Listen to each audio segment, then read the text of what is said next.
Hello दोस्तों, चलिए आज नीट 2025 के सिलेबस के बारे में बात करते हैं। सबसे पहले तो मैं ये बता दूं आप सबों को कि नीट 2025 में सिलेबस कुछ नीट 2024 के तरह ही रहेगा। जैसे कि जो पिछले साल जो चेंजिंग आए हुए थे, जैसे कि एनसीईआरटी में कुछ चैप्टर्स थे, कुछ चैप्टर्स बायो में हटे हुए थे और कुछ चैप्टर्स के कुछ टॉपिक हटे हुए थे, तो शायद उसी तरह से इस बार भी रहेगा। नीट का सिलेबस तभी चेंज होता है जबकि एनसीईआरटी में किसी तरह का चेंज हो जाता है। जैसे कि बायो में कुछ चैप्टर में चेंजेस आए हुए थे तो कुछ चैप्टर्स डिलीट हुए थे, तो उसी तरह से उन्होंने नीट का सिलेबस भी चेंज किया था। और नीट 2025 में शायद ऐसा ही हो सकता है कि नीट 2024 की तरह ही सिलेबस है। मैं आप लोगों को बता देता हूं कि नीट 2025 में सेम सिलेबस आ सकता है नीट 2024 की तरह। बस बात इतना है कि इस बार स्कैम होने के कारण थोड़ी सी टफ क्वेश्चंस बनाए जा सकते हैं, जिसके लिए हमें रेडी रहना होगा।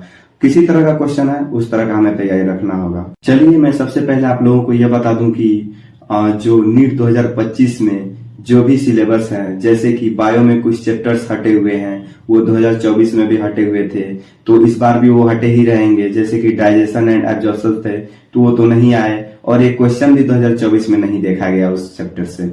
जैसा कि कुछ फैमिलीज नई ऐड हुई हैं तो उससे भी कुछ क्वेश्चंस इस बार तो नहीं देखा गया, शायद आगे मिल सकता है, क्योंकि वो पिछले बार 2024 में ऐसा मतलब सिलेबस में उसको ऐड किया गया था, तो शायद हो सकता है इसमें इस बार के भी सिलेबस में उसे देखा जा सकता है और उसमें से भी क्वेश्चन पूछा जा सकता है, क्योंकि जो एनटीए सिलेबस देगी। और बता दें कि फिजिक्स में भी जैसे कि कुछ चैप्टर्स के टॉपिक्स हटे हुए हैं कुछ, लेकिन फिर भी उसमें से एक चैप्टर्स ऐसा था जो कि रोटेशनल मोशन में था, तो उसमें से क्वेश्चन आ ही गया था, तो शायद उसे भी थोड़ा सा देख लेना होगा हम लोगों को। और केमिस्ट्री में जो चैप्टर्स हटे हुए थे तो वो क्वेश्चन नहीं आए, जैसे कि सरफेस केमिस्ट्री था तो उसमें से क्वेश्चन नहीं ही पूछा गया था।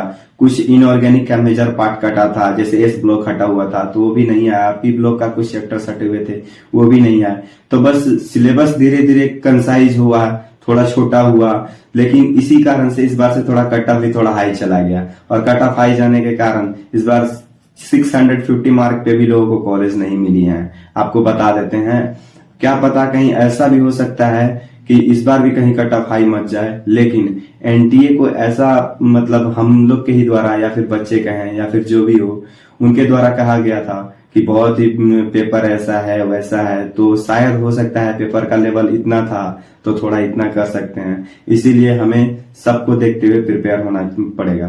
ठीक है, एनटीए सिलेबस जो भी देगी उस सिलेबस के थ्रू हमें प्रिपेयर रहना पड़ेगा।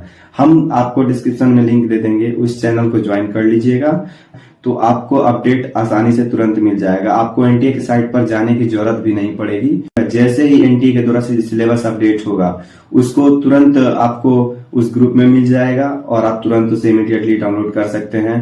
कोई सर्वर का इशू नहीं होगा, मैं वहां पे डाल दूंगा, आप इजीली वहां से जाकर के ले सकते हैं। आप मेरे व्हाट्सएप या टेलीग्राम चैनल पे जाकर के ले सकते हैं, मैं डिस्क्रिप्शन में लिंक दे दिया हूँ। बस आपको एक बार एक चीज बता देना चाहता हूँ कि एनटीए की तरफ से जो भी सिलेबस आएगा वो बस 2024 से लगभग 99.99% मिलता जुलता ही होगा। और मैं डिस्क्रिप्शन में लिंक दे दूंगा, व्हाट्सएप चैनल लिंक का या फिर टेलीग्राम चैनल लिंक का, दोनों में लिंक दे दूंगा, आप ज्वाइन कर लेना। जैसे ही एनटीए के थ्रू से सिलेबस आएगा मैं उसे अपडेट कर दूंगा। धन्यवाद।